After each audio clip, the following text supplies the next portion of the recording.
अस्सलाम वालेकुम नाज़रीन, एक महकती और चहकती सुबह के साथ मैं हूं आपका मेज़बान हन्नान बुखारी। नाज़रीन, दुआ करते हैं कि आज की सुबह आपके लिए ढेरों खुशियां लेके आप ही की चौखट पे आपका इंतजार कर रही हो। इसी दुआ के साथ आज के प्रोग्राम को आगे बढ़ाते हैं। जनाब, शहर फैसलाबाद के मौसम की अगर बात करें तो दिन ब दिन सूरज जो है वो खूब चमकता चला जा रहा है और सूरज की किरणें जैसे ही शहर फैसलाबाद को अपनी आगोश में लेती हैं तो यूं महसूस होता है कि गर्मी के दिन अब आने वाले हैं। लेकिन अभी भी शहरियों की जानब से ये उम्मीद की जा रही है कि जाते जाते सर्दी जो है वो अपना जोर एक बार दिखा के जाएगी। बारिशों का इंतजार किया जा रहा है, लेकिन अलबत्ता आने वाले दिनों के अंदर बारिशें होंगी या नहीं होंगी ये तो बात की बात है। लेकिन आइंदा 24 घंटों के लिए मौसम कैसा रहेगा देखते हैं टुडेज वेदर में। शाहिदा परवीन हमारे साथ मौजूद होंगी। शाहिदा, बताइएगा आज शहर फैसलाबाद का मौसम कैसा रहेगा? जी हनान, फैसलाबाद का मौसम इस वक्त खुशगवार और सुहाना है। धूप निकली हुई है और फैसलाबाद अंदरूनी शहर में धूप है, जबकि गिरदोनवा में हल्की हल्की धुंध भी छाई हुई है, जिससे मौसम जो है वो बहुत ही खूबसूरत जो सा बन रहा है। परिंद भी जो है वो एक से दूसरी तरफ लहलहाते हुए जो है वो दिखाई दे रहे हैं और शहरी भी यकीनी तौर पर इस ठंडे और खुशगवार मौसम को एंजॉय करें। मौसम बहार की भी आमद है, जिससे हर तरफ न सिर्फ चेहरों पर मुस्कुराहट खिलती हुई दिखाई दे रही है, तो बल्कि फूल भी खिलते हुए दिखाई दे रहे हैं। दर्जा हरारत जो इस वक्त 12 डिग्री सेंटीग्रेड रिकॉर्ड किया गया, जबकि ज्यादा से ज्यादा 24 तक जाने का इम्कान जारी किया गया। हवा में इस वक्त नमी का तनासब 80% तक रिकॉर्ड किया गया। महकमा मौसमियात के मुताबिक रात के वक्त हल्की बूंदाबांदी भी हो सकती है, जिससे मौसम जो है वो मजीद खुशगवार होगा और ठंडा होगा। जबकि इस वक्त हवा 3 किलोमीटर फी घंटा की रफ्तार से मशरिक की तरफ चल रही है, जिससे मौसम जो है वो सुहाना है। जी बहुत शुक्रिया शाहिदा परवीन, आप मौसम का अहवाल बता रही थी रोजाना की बुनियाद पे। नाज़रीन, जैसा कि हम आपको कहते हैं कि आपके अंदर कोई भी टैलेंट मौजूद है तो उस टैलेंट को ज़ाया मत होने दें। उसकी वीडियो बनाएं 30 सेकंड की और आप हमें व्हाट्सएप कर सकते हैं उस नंबर पे जो कि आपकी स्क्रीन के ऊपर दिया जा रहा है। तो जल्द से जल्द अपनी वीडियो बना के अपने टैलेंट को बाहर निकालें, अंदर का छुपा हुआ आर्टिस्ट उसे बाहर निकालें, वीडियो बना के हमें व्हाट्सएप करें। हम आपका टैलेंट ऑन स्क्रीन दिखाएंगे। यही नहीं बल्कि अगर आपकी खुशियां हैं, कोई सेलिब्रेशंस हैं, बर्थडे सेलिब्रेशंस है, तो उसकी वीडियो बना के भी आप हमें व्हाट्सएप कर सकते हैं उस नंबर पे जो कि आपकी स्क्रीन के ऊपर दिया जा रहा है। हम आपकी बर्थडे की सेलिब्रेशन स्क्रीन के ऊपर दिखा के आपकी खुशियों में शामिल होंगे। आपको बहुत बहुत सालगिरह मुबारक हो। हम दुआ करते हैं कि आने वाले दिनों के अंदर आप रोशन मुस्तकबिल अपना बनाएं, पढ़ लिख के अच्छे बच्चे बने और वालिदैन के लिए फख्र का मुकाम बने। तो आगे बढ़ते हैं जनाब। रोजाना की बुनियाद पे हम आपसे कोई ना कोई सवाल जो है वो पूछते हैं और उस सवाल का जवाब देने वाले जो शहरी होते हैं उन्हें बायो आमला की तरफ से गिफ्ट टैम्पर दिया जाता है, जिसके अंदर बायो आमला का black shine shampoo, 7 day cream, इनका नॉर्मल शैम्पू, हेयर टॉनिक और दीगर चीजें मौजूद होती हैं। तो अगर आप जीतना चाहते हैं तो उसके लिए आज का सवाल जनाब आपकी खिदमत में पेश है कि पंजाब का दारुल खिलाफा कौन सा है? पंजाब का दारुल खिलाफा कौन सा है? इसका जवाब आपने जल्द से जल्द जो है वो टेक्स्ट करना होगा उस नंबर के ऊपर जो कि आपकी स्क्रीन के ऊपर दिया जा रहा है। ज्यादा से ज्यादा टेक्स्ट करने वाले जो शहरी होंगे उन्हें बायो अमला की तरफ से गिफ्ट हैम्पर प्रोवाइड किया जाएगा। तो आगे बढ़ते हैं जनाब। शाह महमूद कुरैशी पाकिस्तान तहरीक इंसाफ के अहम जो है वो एक रुकन है और खास तौर पे वजीर भी हैं, वजीर खारजा भी रहे। तो उनकी जानिब से कुछ दिन पहले जो है एक सड़क का इफ्तिताह किया गया और इस इफ्तिताही तकरीब में खास तौर पे केक कटिंग सेरेमनी का भी इनकाद किया गया। अदवार के अंदर बहुत सारे दीगर सियासी जमातों की वीडियोस ऑन स्क्रीन दिखाई जाती थी और पाकिस्तान तहरीक इंसाफ की तरफ से उनको तनकीद का निशाना बनाया जाता था। अब पाकिस्तान तहरीक इंसाफ की वीडियोस जो हैं वो इस तरह की मंजर आम पे आना शुरू हो गई हैं। तो यहाँ पे थोड़ा सा मैं चाहूँगा कि शाह महमूद कुरैशी जो हैं वो अपने कारकुनान को थोड़ा ब्रीफ करें, थोड़ा समझाएं, सब्र व तहम्मुल का मुजाहरा करें। ये वही केक था कि अगर आराम आराम से बट के आता तो तकरीबन सब में आ जाता, जितने भी वहाँ पे लोग मौजूद थे, जितना बड़ा केक नज़र आ रहा था। लेकिन सब्र नहीं किया गया और केक को खाने की बजाय उसे मुकम्मल तौर पे जो है वो ख़राब कर दिया गया। आगे बढ़ते हैं जनाब। CCPO लाहौर गुलाम महमूद डोगर जो हैं वो आजकल काफ़ी पॉपुलर अपने एक्शंस की वजह से होते चले जा रहे हैं और कुछ आर्टिस्ट हैं उन्होंने उनके लिए पैगाम भी जारी किया है, जिसमें उन्होंने कहा है कि प्लाजा जो है जिस पे कब्जा माफिया का राज था उसे CCPO लाहौर की जान से छुड़वाया गया, जिसपे उनका शुक्रिया भी अदा किया गया। फैसलाबाद के भी उसमें कुछ आर्टिस्ट मौजूद थे। नाज़रीन, देखा आपने कि जिस तरह से जो है वो तमाम आर्टिस्टों की जानब से मोहब्बत का इजहार किया जा रहा था और कैसर पिया, जिनका ताल्लुक फैसलाबाद से। जाते जाते मजाक में बाबा जी पुलिस भी कहते गए, क्योंकि टिकटॉक पे बाबा जी सियालकोट काफ़ी मशहूर है, तो उस निस्बत से उन्होंने बाबा जी पुलिस कहा। और एक मुस्बत पैगाम है जो कि हमारी पुलिस के लिए ख़ास तौर पे लाहौर के अंदर आर्टिस्टों की जानब से दिया गया। अगर यही कल्चर चलता रहा तो वो पुलिस जो है उसका एक जो वो चेंज होता हुआ नजर आएगा। आगे बढ़ते हैं जनाब। अगर बॉडी बिल्डिंग की बात की जाए तो बॉडी बिल्डिंग एक ऐसी आर्ट है जिसके लिए न्यूट्रिशन और इसके साथ साथ कड़ी मेहनत करनी पड़ती है जिस्म को कड़ियल बनाने के लिए। और उसके बाद जाके अच्छी डाइट को जब फॉलो करते हैं, बहुत सारी एक्सरसाइज करते हैं, सालों साल की मेहनत करने के बाद आप अपने जिस्म को इस तरह से तराशते हैं कि लोगों के सामने उसकी खूबसूरती जो है वो देखी जा सकती है। मुकाबले भी लड़े जाते हैं। पाकिस्तान में इस चीज़ का ट्रेंड दिन ब दिन बढ़ता चला जा रहा है। और इसी मौजू पे गुफ्तगू करने के लिए आज हमने दावत दे रखी है। हमारे साथ राय हबीबुर रहमान भट्टी साहब मौजूद होंगे, जो कि बहुत सारे इवेंट्स भी ऑर्गेनाइज करवाते हैं बॉडी बिल्डर्स के लिए और उनकी हौसला अफजाई भी करते हैं। और उनके साथ साथ हमारे साथ मौजूद होंगे रफाकत हुसैन, जो कि जूनियर मिस्टर हैं पाकिस्तान। और आपको दोनों को वेलकम करते हैं शो के अंदर। पहले मैं जाऊंगा भट्टी साहब की तरफ चलूंगा और उनसे गुफ्तगू की जाए। भट्टी साहब, क्या कहेंगे आप?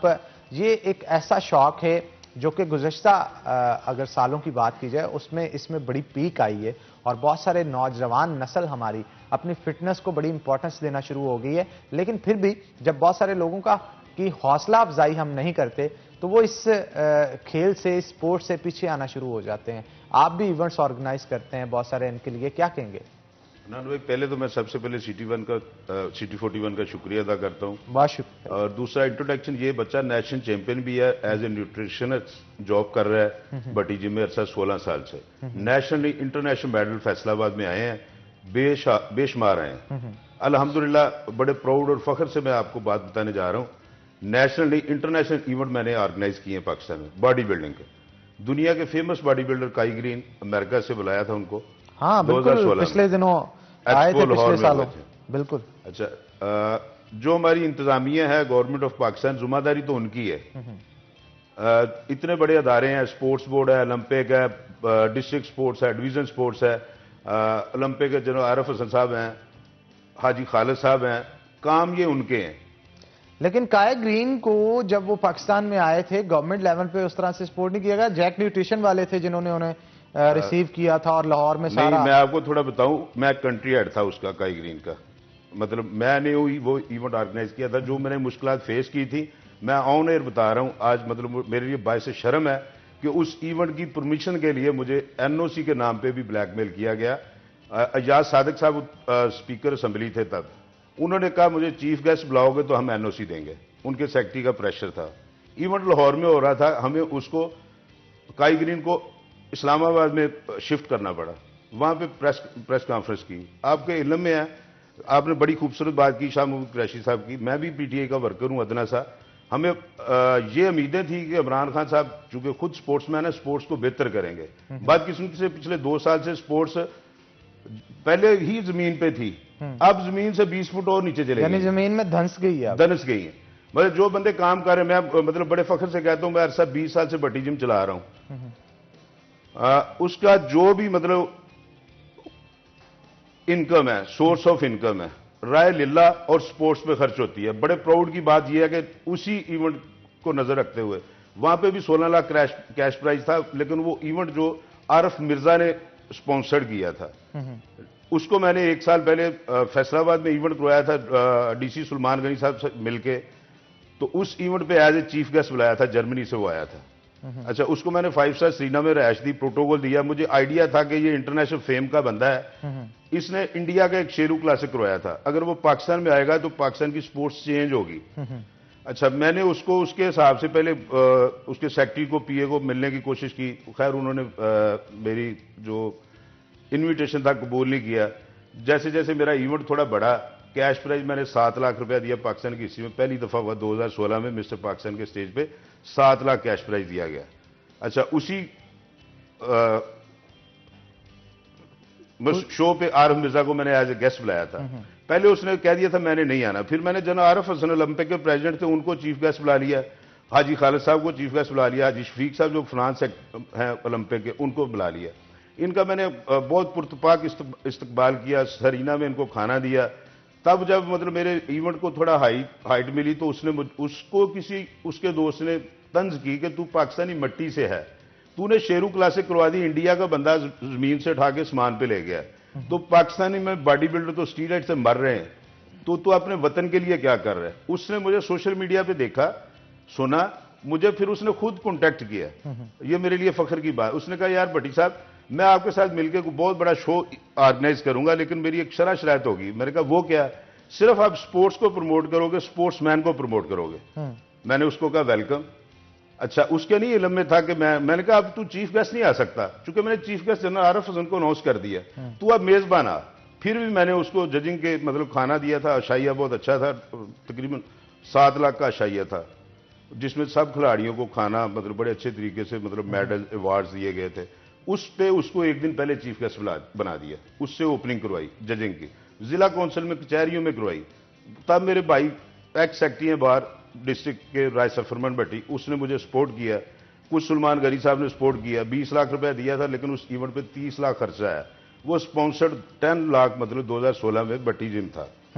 उस इवेंट को देखने के बाद उसने मेरे साथ एक एग्रीमेंट साइन किया, तो इंटरनेशनल में खिलाड़ी अगर लेके आता हूं तो मेरे से कद से बड़ा चीफ गेस्ट नहीं बुलाना, स्पोर्ट्स से रिलेटेड जितने बंदे बुलाओगे सबको मैं मेडल दूंगा, 5 स्टार रैश दूंगा, मतलब उनको इज्जत दूंगा। मैंने कहा यार तू ये करना क्यों चाह रहा है? मतलब उसकी देखो सोच, जो मट्टी से प्यार करते हैं।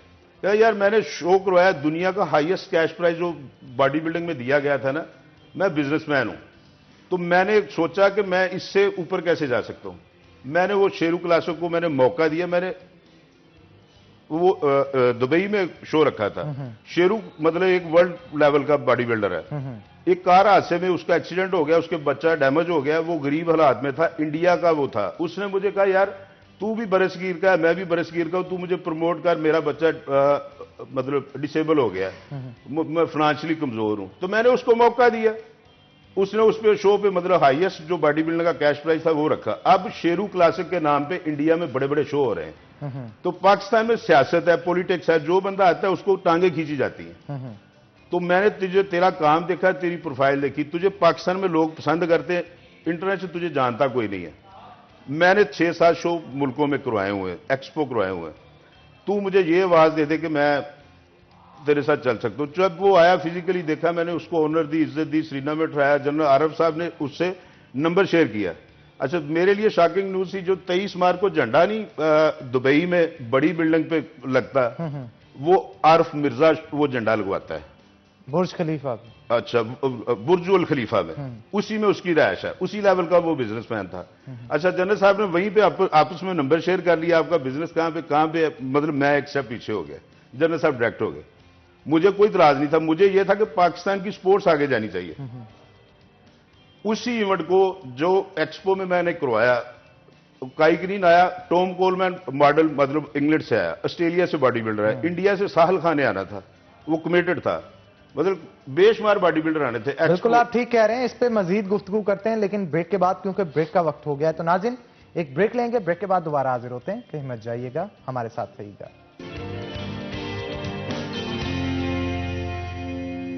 नाज़रीन ब्रेक के बाद खुशामदीद। राय हबीबुर रहमान भट्टी हमारे साथ मौजूद है, मजीद गुफ्तगू उनके साथ करेंगे।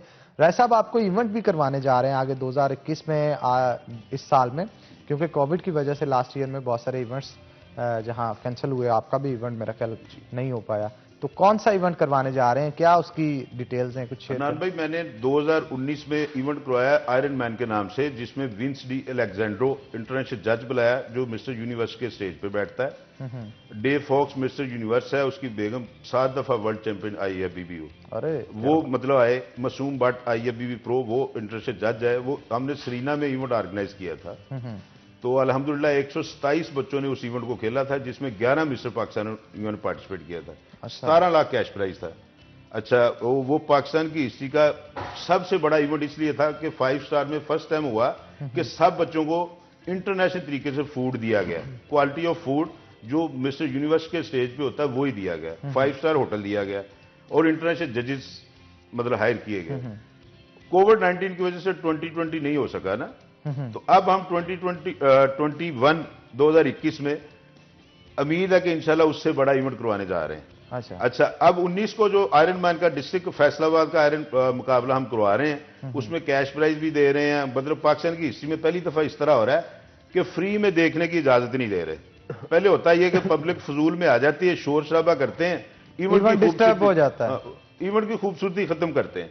अब वो जो पैसे जो भी जनरेट होंगे, वो जो स्टेज पे बच्चे खेल रहे होंगे, पहले भी उनको लाखों में इनाम दे रहे हैं। जो पैसे जमा होंगे वो अगले इवेंट में फिर उसी में मर्ज हो जाएंगे, वो बच्चों पे ही खर्च होंगे।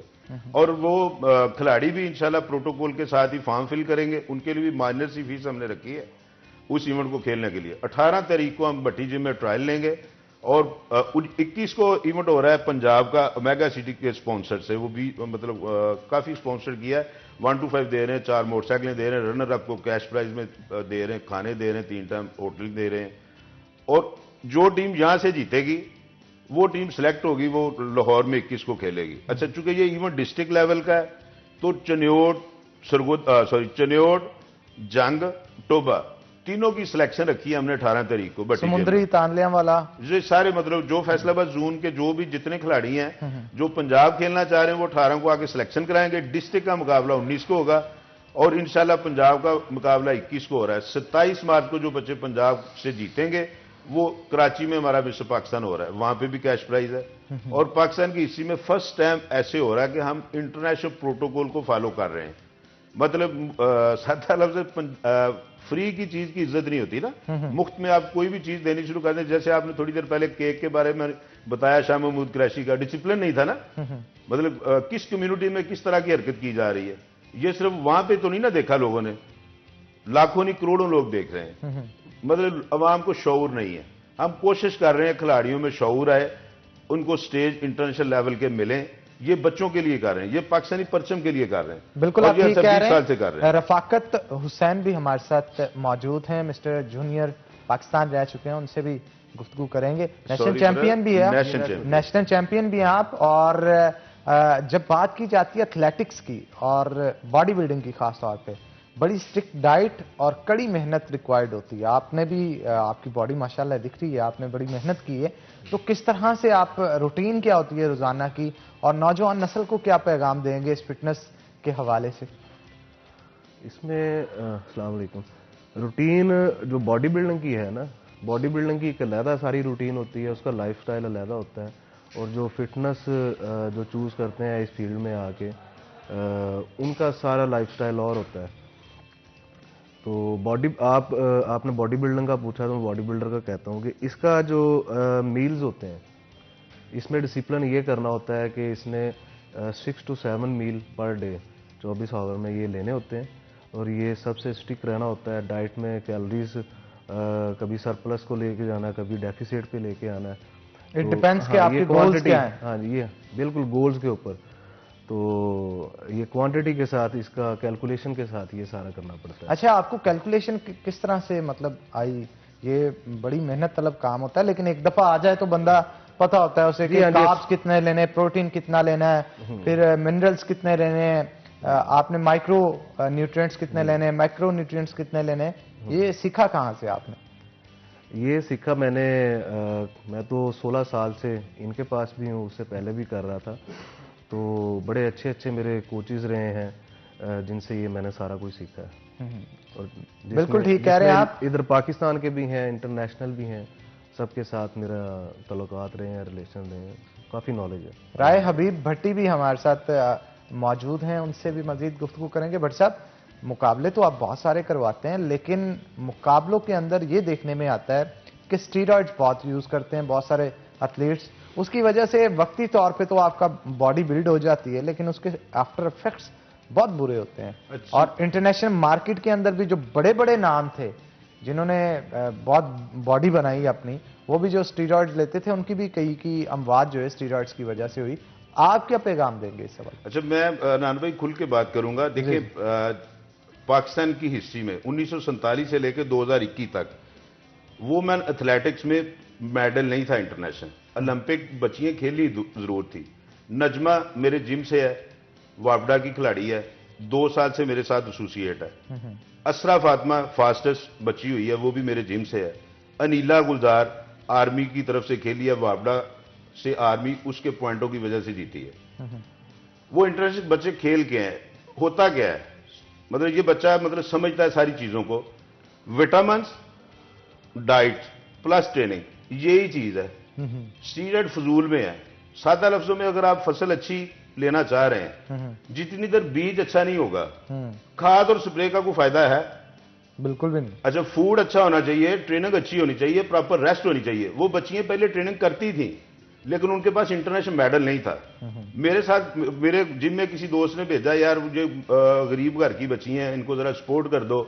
मैंने उनको मेडिसिन स्पॉन्सर की भट्टी जिम की तरफ से, सप्लीमेंट स्पॉन्सर किया, कोचिंग फ्री की, जिम फ्री किया। अल्हम्दुलिल्लाह सुम्मा अल्हम्दुलिल्लाह 22 लाख नजमा को मिला, फहमीदा मिर्जा ने दिया पाकिस्तान स्पोर्ट्स बोर्ड की तरफ से। 17-18 लाख असरा लेके आई, 12-13 लाख रुपया अनीला लेके आई। ये वो बच्चियां थी जो जूनियर लेवल की थी।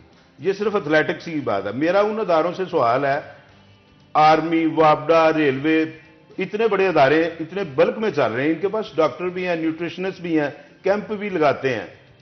ये 2 नंबर जो स्टीरॉयड बिक रहा है, गवर्नमेंट ऑफ पाकिस्तान क्यों नहीं नोटिस लेती? मेरे इल्म में है कि कहां कहां पे बिक रहा है, अदारों के भी इल्म में होगा, आपके भी इल्म में। तो स्टीरॉयड्स, सप्लीमेंट्स 2 नंबर बिक रहे हैं, और ये एक इंडस्ट्री बन चुकी है जो कि मिलियंस ऑफ डॉलर्स इस इंडस्ट्री से कमा रहे हैं। डेफिनेट। अच्छा, इनको सपोर्ट कौन करता है? जिनके पास टाइटल नहीं है, अपने आप को बोलते हैं मैं 3 time Asia, 5 time Asia mister Pakistan, होते गए हैं, क्लास भी नहीं जीते होते, तो वो उनकी अम्ब्रेला के नीचे 2 नंबर सप्लीमेंट बिक रहे हैं। अच्छा, पाकिस्तान में कौन कौन बेच रहा, कहां कहां बेच रहा है, मैं ऑन एयर कह रहा हूं। मतलब यहां पे मेडिसिन तो 2 नंबर मिल रही है। हार्ट का पेशेंट होता है तो उसको तो मेडिसिन टाइम पे मिलती नहीं है, स्टीरॉयड कहां से 1 नंबर मिलना है? अच्छा, स्टीरॉयड के बगैर मेरी बच्चियां जीत के आई हैं, ये मेरे लिए प्राउड की बात है। अदारों देखो ना, आर्मी के एथलेटिक्स के बच्चे एथलेटिक्स में पकड़े गए हैं स्टीरॉयड से, लेकिन वो खवातीन के जो मेडल हैं वो अल्हम्दुलिल्लाह पाकिस्तान के लिए वो फख्र की बात है कि वो जीत गए हैं। और वो तीनों मेडल फैसलाबाद की जीनत बने हैं, और तीनों बच्चियां अल्हम्दुलिल्लाह भट्टी जिम से रिलेटेड है, और वो इसकी अम्ब्रेला के नीचे और हमारे मतलब इस अदारे के नीचे। जो मैंने पहले बात की है, घर से जब निकलता हूं अल्लाह से दुआ करता हूं, या अल्लाह पाक जितनी देर रखना अपने हिफ्ज़ो ईमान में रखना, शर से बचाना, खुश आमदियों से बचाना। मतलब मैं तलख जुमला जरूर है, आप भी नोटिस लें, कोई अदारा ऐसा है, मतलब ये पॉसिबल है कि कोई ड्रग बिक रही हो, SHO को पता ना हो, मतलब कोई मुजरा हो रहा हो उसको पता ना हो। अच्छा, बुराई का इनको पता है, अच्छाई का भी पता है, अच्छाई को रोकने के लिए इनके पास चीजें हैं। ये जो 2 नंबर सप्लीमेंट बन रहे हैं, ये उनको क्यों नहीं पकड़ते? अच्छा, 2 नंबर सप्लीमेंट बनता कैसे, क्या क्या चीजें यूज होती हैं उसमें? आरी का बुरादा नहीं होता, जैसे हम लकड़ी का मतलब छोटा बूरा होता है चराई बूरा, बिल्कुल। अच्छा, उसको भी बदकिस्मती से मतलब मिक्स कर दिया जाता है, क्योंकि हम लोग चेक करते हैं 1 नंबर कैसे या 2 नंबर कैसे, जुबान के नीचे या दांतों से चबाते हैं, जो मतलब जल्दी जज्ब हो जाता है, वो समझते हैं ये लोकल बना हुआ, इंपोर्टेड की तरह थिकनेस होती है।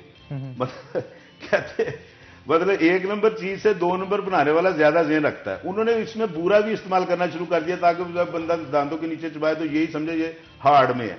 अब किस तरह से फिर पता किस तरह से लगवाया जा सकता है? डेफिनेट। देखिए, जब कोई चीज बाहर से आती है, कोई मेडिसिन आती है, उसका ऊपर सीरियल नंबर होता है ना, तो वो जो कंपनी है वो मतलब इधर ही मेगा मास है, वे प्रोटीन है, या जो इंटरनेशनल कंपनीज हैं, जैसे मियां लियाकत साहब है स्पोर्ट्समैन से, शुएब ज़हूर साहब है मतलब मिस्टर पाकिस्तान है, मतलब वो उनकी जो मेडिसिन की शॉप्स हैं, जैसे कोहनूर में 1-2 शॉप्स बनी हुई हैं। तो पिछले दिनों में मेरे ख्याल में रेट हुआ भी, 1-2 चीजें सील भी। जेट कौन सा सील हुआ था बेटे? GNC। बिल्कुल ठीक है, लेकिन वो बात तो हमारा बताने का मकसद ये ऑडियंस को, ताकि पता चल सके, बहुत सारे नौजवान इस वक्त शो को देख भी रहे होंगे जो बॉडी बिल्डिंग से मोहब्बत रखते हैं, लगन रखते हैं, अगर वो कोई सप्लीमेंट यूज कर रहे हैं उसका फायदा नुकसान क्या है और उसको पहचाना किस तरह से जा सकता है, हम उनकी अवेयरनेस के लिए मैं ये सवाल आपसे पूछ रहा हूँ। मेरा सब बच्चों से मतलब सब जो मेरे इस वक्त आवाज सुन रहे हैं, उनको ना सप्लीमेंट लेना चाहिए, ना विटामिन लेना चाहिए, स्टीरॉयड तो बिल्कुल ही नहीं लेना चाहिए। वो नुकसानदेह या आफ्टर इफेक्ट्स वक्ती फायदा हो सकता है। जैसे फूड अपना अच्छा करे, फूड से ही क्वालिटी बेहतर होती है। अच्छा, विटामिन और सप्लीमेंट किसको चाहिए? जो नेशनल लेवल पे या इंटरनेशनल लेवल पे जिनके गोल हैं। मतलब अब मैं कहूं यार मैं विटामिन भी मतलब सप्लीमेंट भी लूं, विटामिन भी लूं, मुझे तो जरूरत ही नहीं है। जो मैं पहले फूड ले रहा हूं उसको ही नहीं हजम कर पा रहा सही तरीके से। अच्छा, जो प्रोफेशनल खिलाड़ी हैं हाँ, उनको केमिकल लेना चाहिए, लेकिन वो क्वालिफाइड तरीके से लेना चाहिए। जो समझदार हैं उनसे लेना चाहिए। जैसे मेरे जिम में 7 पैनल डॉक्टर हैं जो स्पेशलिस्ट है। डॉक्टर इमरान साहब हैं, आमिर सोलगी आर्थोपैडिक है, इसी तरह मतलब और 6-7 डॉक्टर हैं, पूरा पैनल है। इंशाल्लाह मतलब जिम में एक शो रखेंगे आप पूरी टीम के साथ। हम किसी को अगर मेडिसिन भी देते हैं ना, विटामिन को, किसी को इश्यूज आ जाता है। पिछले दिनों में इंजरी हुई है अनिला गुलजार को ना, हल्की सी, क्या मतलब इंजरी के ऊपर भी डॉक्टर जो हैं वो उसको डील करते हैं। इस पे मजीद गुफ्तगू करेंगे, लेकिन एक छोटी सी ब्रेक के बाद, ब्रेक का वक्त हो गया। तो नाज़रीन एक ब्रेक लेंगे, ब्रेक के बाद दोबारा हाजिर होते हैं। कहीं मत जाइएगा, हमारे साथ रहिएगा।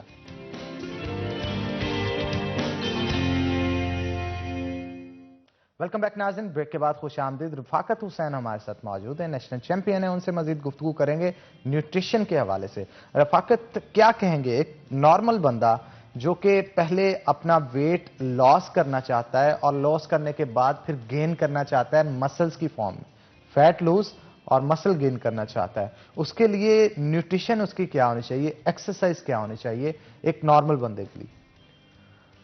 ये ज़रूरी तो यही है कि जब तक आपकी जो वॉल है, जिसे हम कहते हैं फैट, ये वॉल ही होती है, जब तक ये आपकी थिक है, ठीक है, तो आपका मसल तो गेन नहीं होगा। इसीलिए आपको फैट तो बर्न करनी पड़ेगी अगर किसी को मसल को गेन करने का शौक है।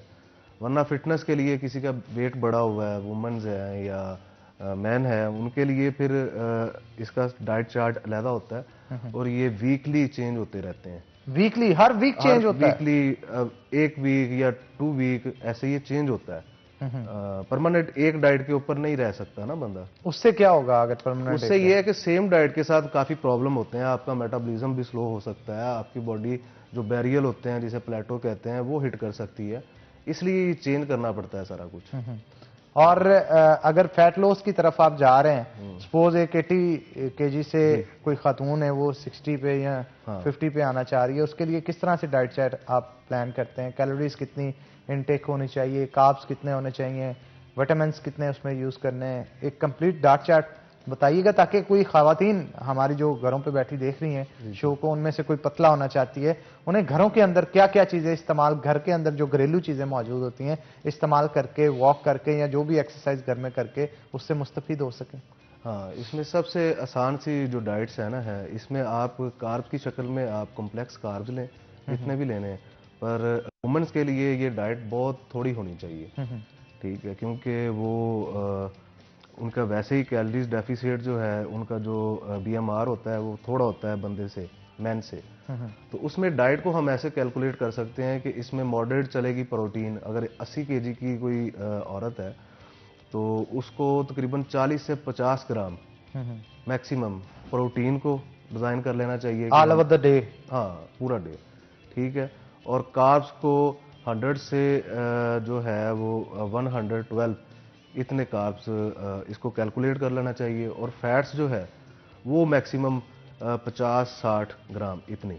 अब इसके लिए सोर्स क्या होना चाहिए? हाँ, इसके सोर्स जो है, इसमें आप प्रोटीन में से एग्स ले सकते हैं, वाइट एग्स, और मीट ले सकते हैं, कोई भी मीट जो चर्बी के बगैर हो, और फिश भी हो सकती है, बीफ भी हो सकता है, चिकन ब्रेस्ट है, ये अच्छे सोर्स हैं प्रोटीन के। इसके अलावा भी हम दालों में से, जैसे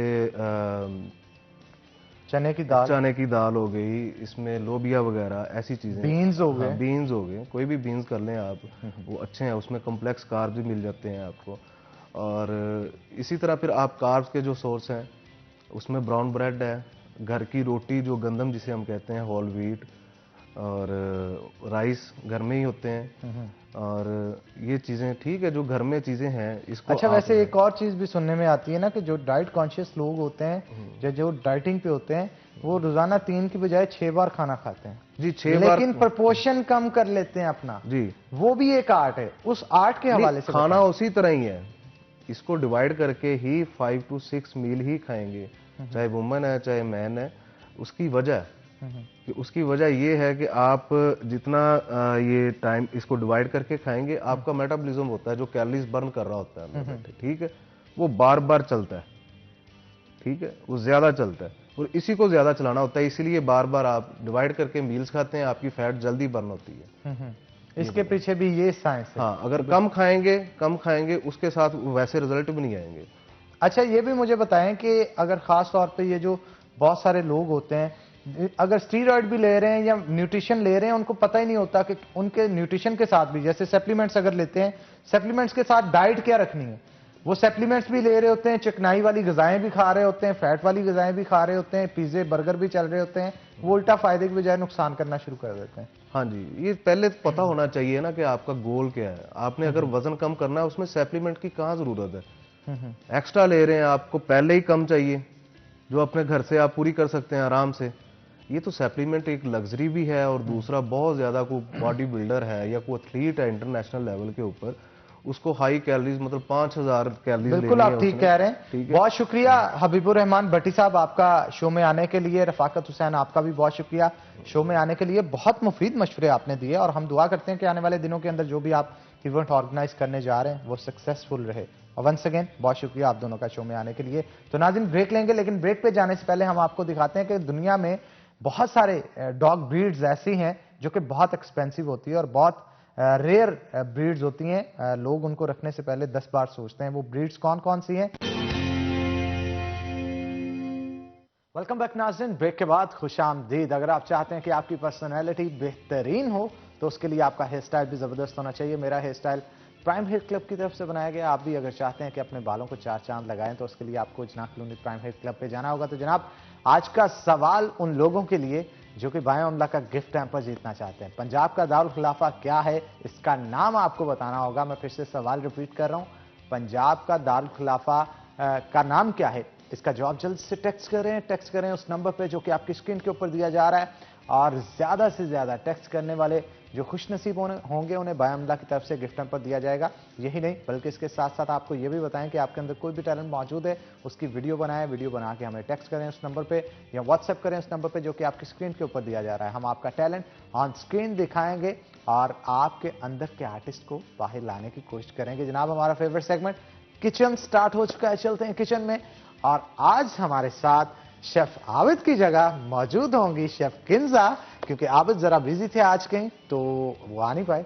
किंजा आज फिर से हमारे साथ किचन में मौजूद हैं। अस्सलाम वालेकुम किंजा, कैसे हैं आप? अस्सलाम वालेकुम सर। अस्सलाम वालेकुम एवरीवन। अल्हम्दुलिल्लाह, आप कैसे हैं सर? जी मैं भी बिल्कुल ठीक ठाक। किंजा, क्या तैयार कर रहे हैं आज हम? आज हम लोग बना रहे हैं बलोची टिक्का। बलोची टिक्का, जनाब ये डिफरेंट डिश है और इससे पहले ये हमारे चैनल के ऊपर या ये जो हमारा स्पेशल सेगमेंट होता है इसमें तैयार नहीं किया गया। इसमें क्या खास क्या हो गया? बलोच जहां पे लफ्ज आता है ना बलोची टिक्का, तो ये बलोचिस्तान की डिश से मेरा ख्याल है रिलेट किया जाता है इसे। जी कह सकते हैं, लेकिन ज्यादातर कराची में जो है वो सिंध में ज्यादातर कराची और सिंध के अंदर इसे ज्यादा बनाया जाता है। तो इसमें खास बात क्या होती है? रेसिपी क्या डिफरेंट है दूसरी डिशेज से? ये रेसिपी इसकी डिफरेंट है कि बिल्कुल ड्राई होता है। ये पहले फ्राई होता है, चिकन सिंपल फ्राई होता है और इसका एक ड्राई मसाला बनता है जो जब चिकन फ्राई हो जाता है तो उसके ऊपर हम लोग डाल के उसको थोड़ा सा स्टीम देते हैं और वो वैसे ही रेडी हो जाता है। तो इसकी कोई ग्रेवी वगैरह कुछ नहीं है, बिल्कुल झटपट रेसिपी है। तकरीबन 10 से 15 मिनट में आपकी रेसिपी रेडी हो जाती है। ठीक है जनाब, 10 से 15 मिनट में ये रेसिपी जो है वो कंप्लीट हो जाएगी। लेकिन इसके लिए आपको मैरिनेशन इसकी करनी होगी या फिर आप इसके लिए कोई खास मसाला तैयार करते हैं जिसमें इसे कोट करके आप फ्राई करते हैं? नहीं, इसकी कोई मैरिनेशन नहीं है, बस इसका एक प्रोसेस है, वो ओवरनाइट प्रोसेस है। इसको पानी में तकरीबन आपने 500 ग्राम या जितना भी चिकन लेना है उसको आपने ओवरनाइट रात को पानी डाल के और उसमें नमक डाल के रख देना है ताकि जो सॉल्ट है वो अंदर तक एब्जॉर्ब हो जाए चिकन के, वो ड्राई ना रहे। ठीक है, वो रख देना है बस। फिर आपने जब इसको रेडी करना है तो पानी निकाल देना है। इसको फिर हम लोग ऑयल में फ्राई करेंगे। फ्राई के साथ साथ हम लोग इसमें जिंजर, जो मेरे पास 1 टेबलस्पून जिंजर और 1 टेबलस्पून गार्लिक। ठीक है, और क्या क्या चीजें यूज होंगी वो कंप्लीट रेसिपी की? मैं जी पहले इसको डाल के फ्राई करेंगे। साथ में मेरे पास ये कढ़ाई वाली जो है वो मिर्चें हैं मोटी वाली, ये 3 चीजें, और साथ में चिकन डाल के हम इसको पहले फ्राई करेंगे। अच्छा गोल्डन हो जाएगा, इसको अलग कर देंगे। फिर इसके जो मसाला जाएगा ऊपर, उसके लिए मेरे पास ये लेमन जूस है, 2 टेबलस्पून लेमन जूस जाएगा। मेरे पास ये गरम मसाला पाउडर है, 1/2 टीस्पून डालूंगी, कम डालूंगी गरम मसाला। चाट मसाला मेरे पास है, चाट मसाला की क्वांटिटी थोड़ी सी ज्यादा रखनी है, 2 टेबलस्पून चाट मसाला डालूंगी इसमें। 1 टेबलस्पून मेरे पास ये कोरिएंडर सीड्स हैं, वो मैंने रोस्टेड एंड क्रश्ड हैं। साथ में ब्लैक पेपर है, 1 टेबलस्पून ब्लैक पेपर, और ये क्यूमन सीड्स हैं क्रश्ड और जो रोस्टेड 1 टेबलस्पून वो है। और ये मेरे पास कसूरी मेथी है।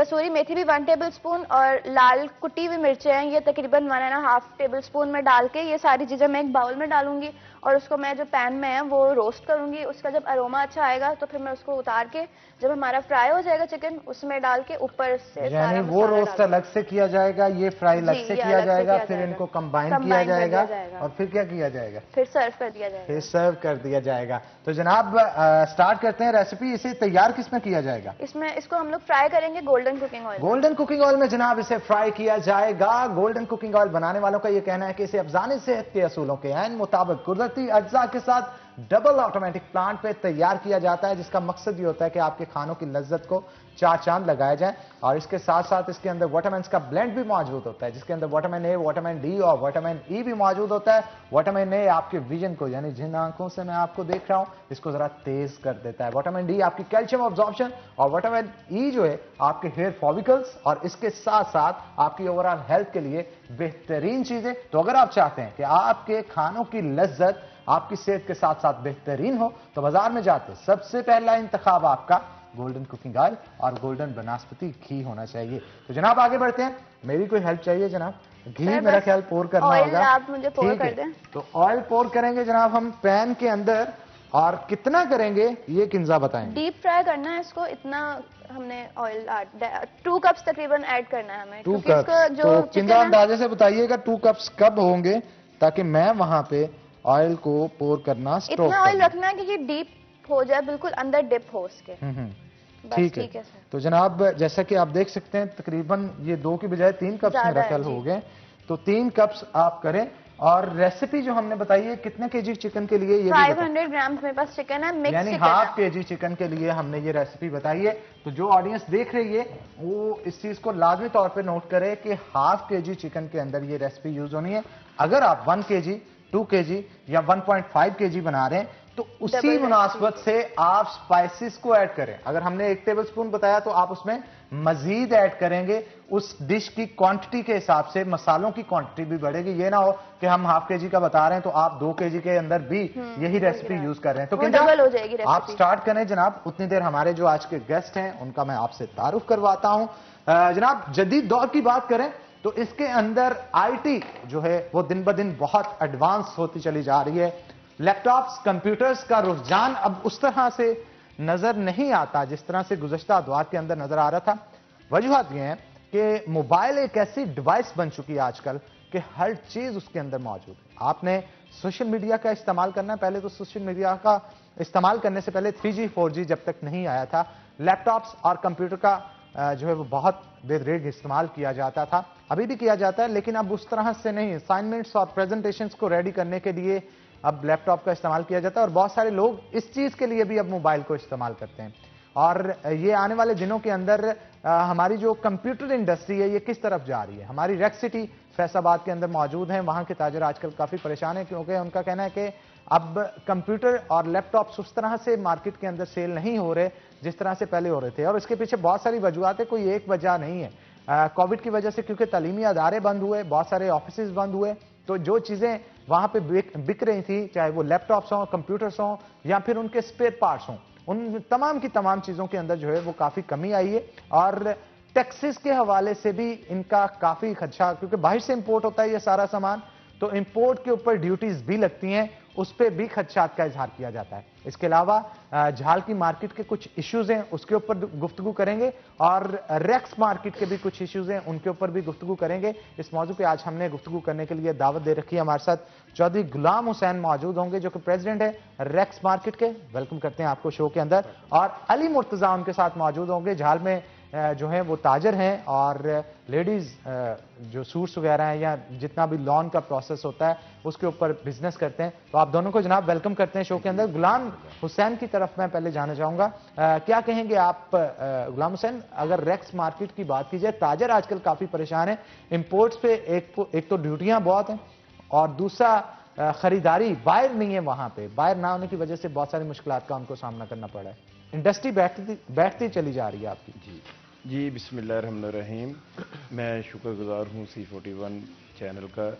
शाह जी, गुजारिश ये है कि 21वीं सदी के इस जदीद दौर के अंदर जब तक कंप्यूटर्स और लैपटॉप, इसके ऊपर ड्यूटी ख़त्म नहीं होगी। ये बच्चों की जो स्पीड है उसको कम कर रही हैं, चीज़ें नहीं मिल रही उनको। ये चीज़ें तब मिलेगी जब उनकी अप्रोच में होगी, उनके वालिदैन के जो परस है उसकी इजाज़त दे रहे होंगे, जी ये मेरे बच्चे को अगर चीज़ चाहिए मैं लेकर दे सकता हूँ। वैसे हम ना तो पूरी दुनिया में कंप्यूटर के बगैर मुकाबला कर सकते हैं और ना ही पाकिस्तान के अंदर दुनिया का अभी सॉफ्टवेयर के अंदर बहुत बहुत अच्छे बच्चे हैं जो तैयार हो रहे हैं और पाकिस्तान के अंदर ये पाकिस्तान के साथ साथ पूरी दुनिया में नाम मशहूर कर सकते हैं। लेकिन हो क्या रहा है, ड्यूटियां इतनी ज्यादा हैं, टैक्स इतने ज्यादा हैं, यहाँ ये है शाह जी कि यहाँ पर तैयार हो रही हो चीजें, यहाँ पर बने कारखाने लगे हों तो इसके ऊपर सख्तियां कर दें, बंद कर दें, ये चीजें नहीं। अच्छा, ये सब कुछ बाहर से इंपोर्ट होता है, कोई ईच एंड एवरी पार्ट कुछ भी यहाँ पे मैन्युफैक्चर नहीं होता जी, कोई एक चीज भी यहाँ पर नहीं तैयार होती। प्रोसेसर हो, हार्ड हो, उसके रैम हो, पार्ट्स हो, वो सब बाहर से इंपोर्ट होता है। जी बाहर से होना है, इधर से कुछ भी नहीं तैयार होता। और जितने लैपटॉप्स हैं वो भी बाहर से इंपोर्ट होते होंगे फिर? जी कुछ एक चीज भी है जो नहीं यहाँ पर होती तैयार। ये तो फिर मिलियंस ऑफ डॉलर्स की जो इंपोर्ट्स हैं वो की जा रही हैं। अगर यहाँ पे इंडस्ट्री हो तो कितनी ज़र मुबादला हमारा मुल्क कमा सकता है इससे। जी यही मैं आपके तौर से गुजारिश करना चाहूंगा कि अगर 70 केजी के 2 पहलवान हैं, वो किसी जगह के ऊपर लड़ते हैं, कुश्ती करते हैं अपने मुल्क के लिए, ठीक है, तो एक बंदे को तो पता ही नहीं है। हमारे जो बच्चे हैं अगर वो जिद्दत के अंदर नहीं जाएंगे, कारखाने नहीं है जहां पर कंप्यूटर लगाने के, कंप्यूटर के लिए गवर्नमेंट ऑफ पाकिस्तान को चाहिए कि उसको सपोर्ट करें। यहाँ पर जो इन्वेस्टमेंट करने चाहते हैं कंपनियां, वो यहाँ पर अपने कंप्यूटर रैम तैयार हो, मदरबोर्ड तैयार हो, इसके हार्ड डिस्क हार्डवेयर तैयार हो। सॉफ्टवेयर के एतबार से दोबारा बताता चलूं कि यहाँ पर बहुत बहुत जहानत है, पोटेंशियल है, बच्चे बहुत यहाँ पे डिग्रीज कर रहे हैं, जी, लेकिन उनको उस तरह से यूटिलाइज नहीं गवर्नमेंट की तरफ से आप नहीं, वो नहीं हो रही चीज। अगर वो चीज हो जाए तो ये रोशन पाकिस्तान है, इससे बहुत उम्मीदें हमारी जो आने वाली नस्लें, जो नस्लें मौजूद हैं, जिन्होंने परवान चढ़ना है, जवान होना है, ये कंप्यूटर के अगर इस तरह हम पीछे रह जाएंगे तो बहुत पीछे रह जाएंगे। हाँ, टेक्नोलॉजी में जब तक आप दौरे हाजिर के अंदर इन तमाम स्टैंडर्ड्स को मीट नहीं करते तो आप कंपीट नहीं कर सकते किसी भी दूसरे मुल्क के साथ।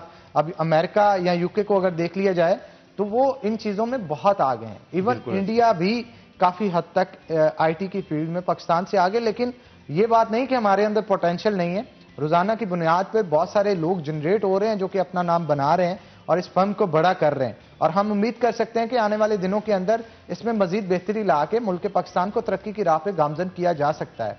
तो बहुत सारी जो झाल की मार्केट है नाज़रीन, उसके हवाले से भी इश्यूज है। मेन इशू जो झाल मार्केट का है वो इस वक्त पार्किंग का है। रोजाना की बुनियाद पे आप कोई भी शहरी वहां से जब गुजरता है वो एक चीज को जरूर ऑब्जर्व करता है, वो ये कि झाल की कंप्लीट मार्केट के बाहर पार्किंग जो लगाई जाती है उसकी वजह से मेन जो सत्याना रोड है वो पूरा का पूरा ट्रैफिक की वजह से ब्लॉक रहता है। और ये यहां पे हम वार्डन्स को भी मुकम्मल तौर पे दोष नहीं दे सकते, उसकी वजह ये हर वक्त वहां पे वार्डन्स मौजूद होते हैं और ट्रैफिक को ठीक करवा रहे होते हैं, लेकिन इसके बावजूद जब तक इसकी जड़ जो है, उसकी रूट कॉज जो है उसे ठीक नहीं किया जाएगा, पार्किंग को किसी दूसरी जगह शिफ्ट नहीं किया जाएगा, तो तब तक ये मामला बेहतर नहीं हो सकता। इस पे बात करेंगे अली मुर्तजा से। अली, क्या मसाइल का सामना रहता है झाल मार्केट के ताजरों को उस पार्किंग की वजह से? बिस्मिल्लाहिर्रहमानिर्रहीम, बहुत शुक्रिया सिटी 41 का, आपने इनवाइट किया हमें। झाल मार्केट में सबसे ज़्यादा इशू पार्किंग का, इसकी वजह सुबह जैसे ही मार्केट ओपन होती है सुबह 11 बजे से स्टिल रात 9-10 बजे तक ट्रैफिक की रवानी सुस्त, बिल्कुल जो वॉकिंग स्पीड से जो है ना ट्रैफिक चलती है।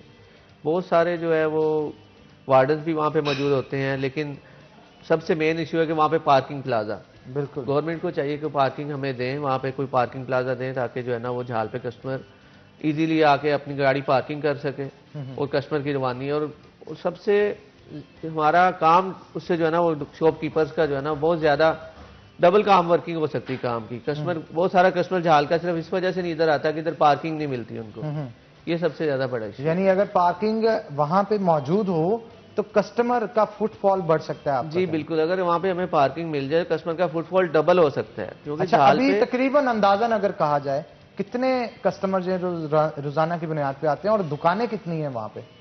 झाल पे हजारों की बुनियाद पे दुकानें हैं और कस्टमर भी हजारों में ही आते हैं। मेन गली नंबर 9 है हमारी, वो झाल का मेन बाजार है, हब समझा जाता हब है। समझा जाता है कि कह लें कि वो और ईद के दिनों में हम वहां से रिपोर्टिंग भी करते हैं। हाँ जी बिल्कुल। और खवातीन की जो शॉपिंग हो रही होती है उसको भी दिखाते हैं कि कौन जूते खरीदने में मसरूफ है, कौन मैचिंग सूट लेने में मसरूफ है। तो वाकई वो मसरूफ तरीन गली है और पाँव रखने की जगह वहां पे मौजूद नहीं होती, इतना कस्टमर आ रहा होता है। अब इस चीज से अंदाजा लगाया जा सकता है कि उतनी ही बार ट्रैफिक भी मौजूद होगी ऑटोमेटिकली, क्योंकि घर वालों के साथ जब आए होंगे गाड़ी या बाइक को उन्होंने बाहर ही पार्क करनी है और वहां पे लाइनें लगी होती हैं। अब इसके लिए कोई सिस्टम मुतारफ क्या करवाना चाहिए? नजदीक तरीन पार्किंग की जगह क्या नजर आती है आपको? नजदीक तरीन पार्किंग तो हमारे पास चेजब का है, वहां पे शॉपकीपर्स अपनी गाड़ियां तो पार्क कर लेते हैं वहां पे, और झाल मार्केट की बैक साइड पे भी पार्किंग है उधर भी, लेकिन कस्टमर्स के लिए पार्किंग का अभी तक कोई इशू सॉल्व नहीं हो रहा है। अगर मिड ऑफ द सिटी यहाँ पे कोई इस जगह पे किसी दरमियानी जगह पे कोई प्लाजा कंस्ट्रक्ट कर लिया जाए तो उससे मेरा ख्याल है सड़क, मेन सड़क के ऊपर लोड काफी कम हो जाएगा और वहां पे ट्रैफिक जो है वो घंटों घंटों बंद रहती है अगर कोई एक गाड़ी मेन पे गलत पार्क कर जाता है। अब उसकी वजह से लिफ्टर्स भी वहां पे मौजूद होते हैं, लेकिन एक उठा के जाते हैं, उसको रखने से पहले दूसरी गाड़ी वहां पे लगी होती है। मसले तो कई होते हैं वहां पे। आप वार्डन्स के हवाले से मुतमिन है वो काम ठीक कर रहे हैं? वार्डन तो सारा दिन अपनी ड्यूटी करते हैं वहां पे। स्टिल झाल चौक से लेकर सलीमी चौक तक वार्डन्स की जो है ना वो कुछ 8-10 बंदों की टीम डेली बेसिस पे जो वहां पे मौजूद होती है। लेकिन पार्किंग कस्टमर काफी ज्यादा होता है, पार्किंग नहीं है। पार्किंग प्लाजा अगर वहां पे बन जाता है, गवर्नमेंट अगर इसकी कोई हमें फैसिलिटी दे देती है तो उससे बहुत सारे मसाइल जो हैं वो हल हो जाएंगे। ठीक कह रहे हैं आप, इस पे मजीद गुफ्तगू करेंगे लेकिन एक छोटी सी ब्रेक के बाद। तो नाज़िन एक ब्रेक लेंगे, ब्रेक के बाद दोबारा हाजिर होते हैं, कहीं मत जाइएगा, हमारे साथ रहिएगा।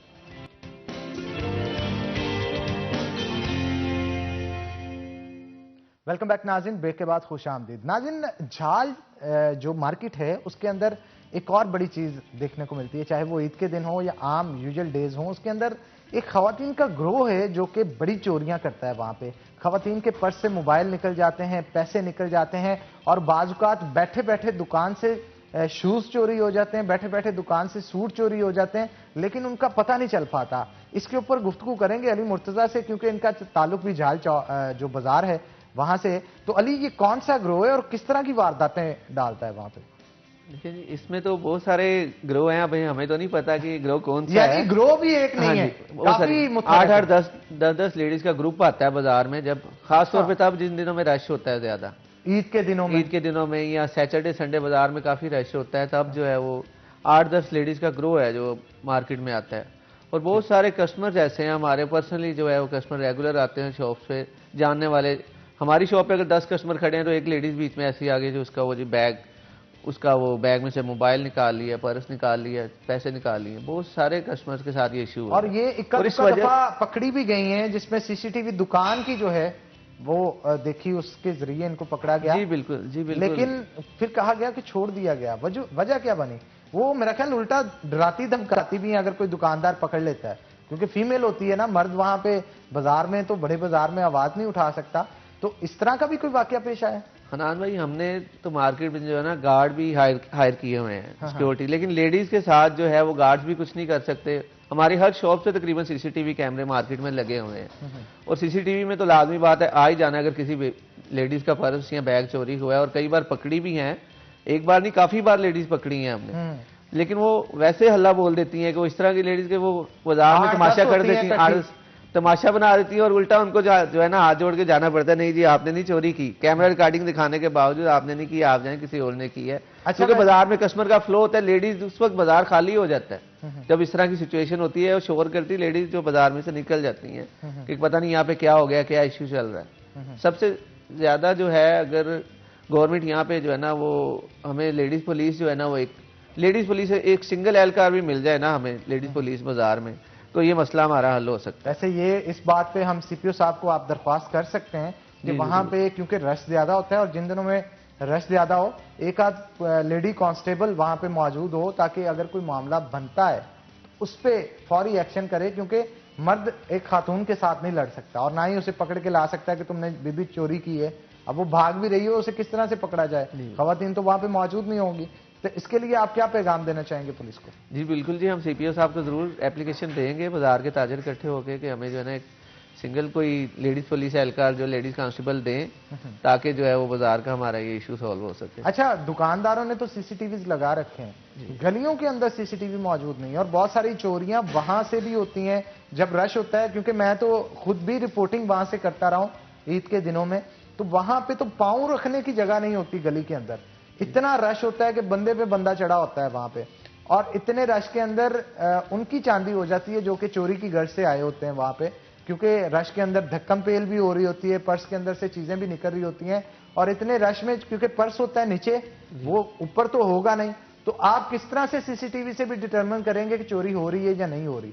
तो उसके लिए गलियों के अंदर भी तो सीसीटीवी जो है वो लगाने चाहिए, उस पर क्या कहेंगे आप? जी बिल्कुल, गली के अंदर भी सीसीटीवी हम लगवाते हैं। अब ये काफी सारे शॉप्स के ना आउट लगे हुए हैं, आउटडोर ऑलरेडी सब शॉप्स के बाहर लगे भी हुए हैं सीसीटीवी कैमरेज, लेकिन जिन पॉइंट्स पे नहीं है, जैसे किसी चौक में शॉप नहीं आती और वहाँ पे सीसीटीवी कैमरे हम वहाँ पे भी लगवा रहे हैं।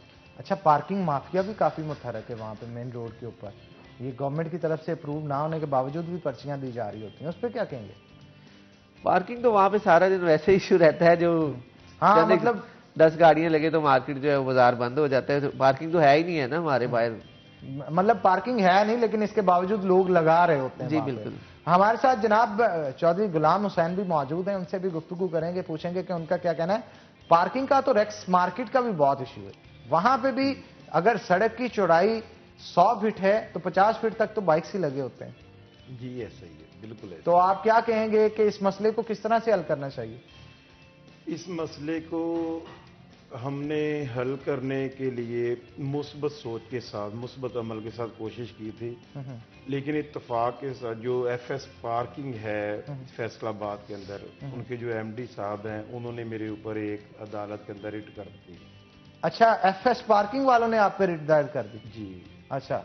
और कोई 12-13 इल्ज़ामात ऐसे लगा दिए कि ये कब्ज़ा माफिया है, जो सदर है रेक्स सिटी का ये है, और हमारे साथ 2 बंदे और हैं यूनियन के, जनरल सेक्रेटरी, वाइस चेयरमैन, जिसके ऊपर उन्होंने ये रिट कर दी ताकि हम कोई भी अपनी आवाज़ तक नहीं उठा सके। लेकिन एसी सिटी अयूब बुखारी शाह साहब से हमने सर से रिक्वेस्ट की हुई है कि उन्हें भी बुलवाएं और हमें भी बुलवाएं, कि कोई तो बंदा अगर मुस्बत सोच के साथ कुछ अमल करना चाहता है, अच्छाई लेके आना चाहता है, अमन का पैगाम है उसके पास, मोहब्बतें बांट रहा है, तो उसको इस तरह दबाया नहीं जा सकता।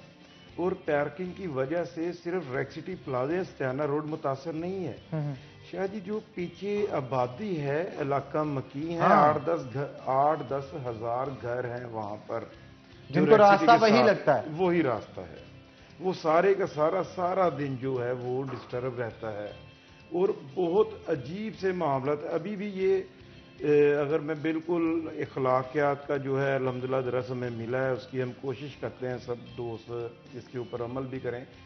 जो इनका ये कब्जा माफिया है एफएस पार्किंग जो है, इन्हें चाहिए कि ताजरान के साथ और जो यूनियन बनी है उनके साथ तावन करें।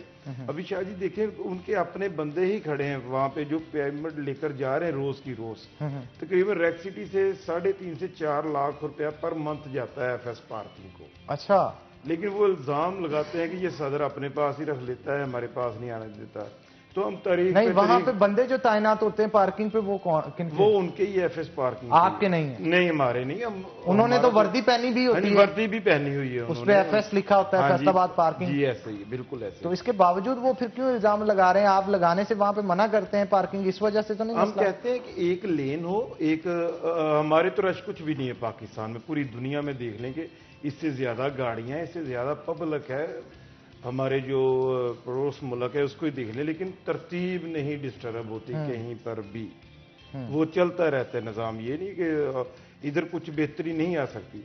हम रेक्स सिटी कंप्यूटर प्लाजा के अंदर अगर एक सिस्टम लेकर आए हैं बेहतरी वाला, तो साथ वाला प्लाजा अगर बेहतरी वाला सिस्टम लेके आएगा तो ऑटोमेटिक बेहतरी आ जाएगी। लेकिन अगर अदारे या कोई ऐसा महकमा है, जो कि महकमे की अच्छे लोग भी होते हैं, लेकिन जो चंद लोग होते हैं किसी शरीफ बंदे को फंसाने की, अभी तारीख पे तारीख पड़ रही है, अभी 18 तारीख है, ये जो फरवरी है 18 को फिर हमने पेश होना है अदालत में। तो हम एहतराम करते हैं अदालत का। तो कहने का मकसद ये है कि पार्किंग के मसले अगर अली मुर्तजा भाई भी हल करना चाहेंगे, इनके ऊपर भी कोई ना कोई रिट आ जाएगी। ये भी प्रॉब्लम मौजूद है। यानी आपके कहने का मकसद है ये माफिया है पूरा, जो पार्किंग की मद में पैसे कमा रहा है, बहुत ज्यादा पैसे कमा रहा है। लेकिन हम कहते हैं ये अपना काम करें, हम जो अपनी बेहतरी करना चाहते हैं। हमारे 4 साल हो गए हैं, अभी अमन चल रहा है, एक भी लड़ाई नहीं है। अच्छा मुझे ये बताएं कि आपका एफएस पार्किंग के साथ इशू क्या बना? वो लेंस ज्यादा लगाते हैं, आप उनको उससे रोकते हैं, या फिर इसके पीछे कुछ और वजूहात हैं? इस पे गुफ्तगू करेंगे, लेकिन एक छोटी सी ब्रेक के बाद, ब्रेक का वक्त हो गया है। तो नाज़रीन एक ब्रेक लेंगे, ब्रेक के बाद दोबारा हाजिर होते हैं। कहीं मत जाइएगा, हमारे साथ रहिएगा।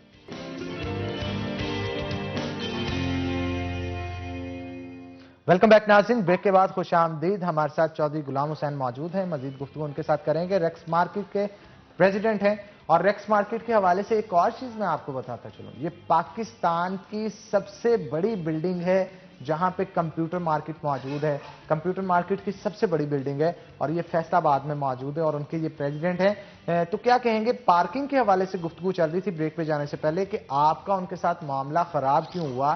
क्या वहां पे लेंस पार्किंग की ज्यादा लगाते थे, उस पर मामला खराब हुआ, या फिर इसके पीछे कोई और वजूहात थी? जो वहां से उनको इनकम हो रही है, हमें उसका भी कोई इतराज नहीं है, कोई भी नहीं। हम चाह रहे हैं कि उनकी जो लेबर है ना, जो वर्कर्स हैं, वो पूरे हों वहां पर। जो पॉइंट है वहां पे इन आउट बहुत ज्यादा है। रेक्स सिटी कंप्यूटर प्लाजा के अंदर तकरीबन 70 से 80 हजार बंदे की एक दिन में इन आउट है। अच्छा, ठीक है जी। तो वहां पर अपने वर्कर्स दें, जो भी आते हैं कस्टमर मोजेस, वो उनको अच्छे तरीके से मिल सके, उनकी बाइक है, उनकी गाड़ी है, वो चीजें वहां पर लगा सके। हाँ, बाजुकात ये होता है बाइक लगी होती है और बंदा घंटा घंटा वेट करता है कि कब पिछली बाइकें निकलें और वो आगे से अपनी बाइक निकाल सके। बिल्कुल। और एक ही बंदा होता है या 2 बंदे होते हैं वहां पे जो सारा हैंडल कर रहे होते हैं। बिल्कुल ऐसे ही। इनकी जब इन्होंने रिड नहीं की थी, उससे पहले ये हो गया था, बिल्कुल हम बेहतरीन तरीके से चल रहे थे कि मोटरसाइकिलें भी खड़ी हैं, लेकिन गाड़ियां भी आ रही हैं, वो भी पार्क हो रही है। सब कुछ ज़हनी नर्सरिंग की ज़रूरत है यहाँ पर, पॉजिटिव देखने की ज़रूरत है एफएस पार्किंग को, कि वो इस चीज़ को इस पॉजिटिव इतबार से देखे। हमारा उनके साथ हमारी तरफ से मोहब्बत का ही पैगाम है, कोई भी ऐसी बात नहीं है जो वैसे इशू बनाया है उन्होंने। पार्किंग जब ठीक होगी, अभी कस्टमर इसके अलावा कोई सेकंड ऑप्शन नहीं है रेक्स सिटी के अलावा जहां से आप कोई परचेजिंग कर सकते हैं कंप्यूटर की। फैसलाबाद में, फैसलाबाद के बाहर भी जो साथ में तांबला या समुद्री है या गोजरा है, सारे के सारे इधर ही आते हैं। सारे के सारे इधर आते हैं। जब वो इधर आते हैं, वो 3-3, 4-4 घंटे जो है वो उस क्यू में, लेन में फंसे रहते हैं बंदे। सबसे अहम चीज है टाइम का वहां पे जाया हो जाता है सारा। और इसको अगर तरतीब दे दी जाए तो मैं नहीं समझता हूं कोई भी मसाइल या मसला ऐसा है जो कि हम उसे शौक से हल करना चाहें वो हल ना हो। अच्छा, मसले तो और भी बहुत सारे हैं रेक्स मार्केट के, जिनके अंदर लटकती तारें और बाहर लगे हुए मीटर्स वो खुला मौत का पैगाम दे रहे होते हैं सबको। खुदा ना खास्ता कोई भी बंदा उसके साथ टच हो तो मौत की नींद जो है वो सो सकता है। अब उसके ऊपर फेस्को काम जो है वो एक्शन ले रही है या नहीं ले रही? कई दफा हमने रिपोर्ट भी उस पर शाया की है। जी, मैं उसके ऊपर पूरे जो आपकी टीम है C41 की, उसका दिल की गहराइयों से खराज तहसीन पेश करता हूं आपको कि 2 साल पहले से न्यूज़ नाइट प्रोग्राम, फिर उसके बाद आप कवरेज करते रहे, लेकिन उसका समर फल ये मिला है अल्हम्दुलिल्लाह रब्बिल आलमीन कि अभी वहाँ पे जो दुरुस्तगी मीटर्स की होनी शुरू हो गई है। वापडा से जो एक्सीएन साहब है, SC साहब हैं, और साथ में इनके SDO साहब हैं, और टेक्निकल ऑफिसर्स जो हैं, ये सब के सब टीम वहाँ पर विजिट कर रही है। और उन्होंने अपनी मौजूदगी में वहाँ की जो लटकती तारें थी और एक मौत का सामान था, वो उससे एक तो अल्लाह पाक ने हमें बचा लिया अल्हम्दुलिल्लाह, और साथ में ये अपना वापडा हुकाम इस वक्त हमारे साथ भरपूर तावन कर रहे हैं। और जो ये भी रिपोर्ट साथ माशाल्लाह चल रही है अपना C41 पे कि उन्होंने अपना मीटर्स का काम शुरू कर दिया है, और एक नया ट्रांसफार्मर वहाँ पे लग जाएगा ताकि इलेक्ट्रिक सप्लाई जो है हेल्थ एंड सेफ्टी एहतियात के साथ बिजनेस। बिल्कुल आप ठीक कह रहे हैं, क्योंकि हमारी ये कोशिश होती है कि मसाइल को ज्यादा से ज्यादा उजागर करके उन्हें हल करवाने की कोशिश की जाए। अब फेस्को हुकाम ने तो एक्शन ले लिया, कारपोरेशन की तरफ भी अब आ जाते हैं कि कारपोरेशन ने भी एक्शन लेना चाहिए उनको, क्योंकि जो रेक्स मार्केट है उसके गिरदोनवा की सड़क बहुत टूट फूट का शिकार है। उसकी वजह से आए दिन हादसा भी रात के औकात में वहां पे होते हैं। अब रात के औकात में क्यों होते हैं, इसकी भी पीछे एक और वजह है, स्ट्रीट लाइट्स वहां पे मौजूद नहीं है। स्ट्रीट लाइट्स ना होने की वजह से शहर रोड जो है वो अंधेरे में डूब जाता है, सड़क टूट फूट का शिकार है। अगर कोई वहां से गुजरता है बाइक पे, रफ्तार थोड़ी सी तेज हो तो हादसा होने का खतरा रहता है। इसके ऊपर आप क्या कहेंगे? जी, इसके ऊपर मैं गुजारिश करना ये चाहूँगा कि शाह जी जो सफाई सुथराई होनी चाहिए जो सड़क की है, और साथ में लाइट्स होनी चाहिए, स्ट्रीट लाइट्स सड़क के ऊपर। उससे ये होगा कि इस चीज़ का तो बड़ी पंजाब गवर्नमेंट को, ज़िले इंतज़ामिया को बहुत ज़्यादा चाहत करनी चाहिए। ऐसा मरकज़ मौजूद है जो दुनिया भर से लोग वहाँ पर आते हैं। सड़क टूटी हुई, लाइट्स नहीं है। ये जो यहाँ पर इंतज़ामिया है इस चीज़ के, जो जिम्मेदारान हैं, उनसे हमने बात भी की है। उन्हें चाहिए कि वो हमारी, यानी उनको शिकायत भी की है आपने? मैंने खुद जाकर, जी मैंने खुद उन्हें बताया कि हम खुशकिस्मत हैं फैसलाबाद वाले। यहाँ पर ये इंडस्ट्री टेक्सटाइल की दूसरी तीसरी, वहाँ पर सबसे बड़ी मार्केट भी मौजूद है कंप्यूटर की। अमेरिका और यूके और जिधर से भी इंपोर्ट फैसलाबाद का नाम लिया जाता है वहाँ पे, क्योंकि फैसलाबाद के अंदर है रेक सिटी प्लाजा। तो ये हमारी सिर्फ शॉप्स नहीं है वहाँ पे, ये हमारा एसेट नहीं, ये आपका भी है, ये पूरे फैसलाबाद का है। हमने मिलजुल कर इसे खूबसूरत बनाना है ताकि ये तालीम और बच्चों के साथ जुड़ा हुआ है। ये सिर्फ इधर तक नहीं है कि एक बिल्डिंग है बस। अगर इसके ऊपर वर्क किया जाए, स्ट्रीट लाइट लगी हो, कोई बंदा विजिटर आता है, हमारे यहाँ विजिटर आते हैं लोकल फैसलाबाद और बैरून मुल्क से भी, उनके ऊपर एक बहुत अच्छा तासर जाएगा कि ये कैसे वेल सेटल्ड हैं, इनको अपना रहने का पता है, रहन सहन का तरीका अच्छा है। हाँ जी, यहाँ पर कोऑपरेट अच्छा, हो रहा है। सबसे बड़ी मार्केट आप कहते हैं इसको, ये कितनी दुकानें कितनी हैं इसमें? शाह जी ये कोई 850 शॉप्स हैं। 850 शॉप एक ही प्लाजा में मौजूद है। 350 शॉप्स जो है आप जिधर रेक सिटी जो प्लाजा है उसके अंदर है, और उसके साथ जो मलहका है साथ ही वो एक ही मार्केट, मतलब मार्केट है ना पूरी, सबसे जी बड़ी मार्केट है। ठीक है, और बिजनेस कितने का हो जाता है तकरीबन? बिजनेस देखिए कि यहाँ से तकरीबन कराची और कराची, पेशावर, लाहौर, रावलपिंडी, यहाँ से सामान जाता है। अच्छा, सारा सामान पहले यहाँ पे आता है और यहाँ से ज्यादा इंपोर्टर्स यहाँ पर बैठे हुए हैं। हमारे सिर्फ सरपरस्ती वाला जो मियाँ साकिब साहब है ना यूनियन के, माशाल्लाह वो एक पिलर्स है पूरे पाकिस्तान में इंपोर्ट के हवाले से। वो और काफी सोशल भी हैं, और जो हमारा रेक सिटी कंप्यूटर प्लाजा के अंदर यूनियन का निज़ाम चल रहा है उसके अंदर भी वो काफी खैर के काम करते रहते हैं। अगर वो सिर्फ उनका ही अता कर लिया जाए ना, तो वो भी मिलियंस ऑफ डॉलर्स में उनका माशाल्लाह पर मंथ जो है वो इस कंप्यूटर वर्किंग जो है वो चल रही है। चलें जी, हमारे साथ अली मुर्तजा भी मौजूद हैं, उनसे भी गुफ्तगू करते हैं। अली, क्या कहेंगे, पिछले दिनों जब गैस की बंदिश थी, प्रोसेसिंग यूनिट्स बड़े डिस्टर्ब हुए इससे, और प्रोसेसिंग यूनिट डिस्टर्ब होने की वजह से माल उस तरह से नहीं बन पा रहा था जिस तरह से मार्केट को सप्लाई चाहिए थी, उसकी वजह से महंगाई भी बढ़ी। कितना रेट बढ़ा कपड़ों का, और खवातीन पे इसका असर किस तरह से पड़ा? जी बिल्कुल जी, कपड़े की शॉर्टेज तो कोविड की वजह से इंडस्ट्री भी टोटल बंद थी, मार्केट भी बंद थी। तो जब मार्केट खुलती है कपड़े की डिमांड तभी बढ़ी है एकदम से। लेडीज़ भी मार्केट बाजार खुले हैं, शॉपिंग के लिए आई है इतनी देर घरों में बैठ के।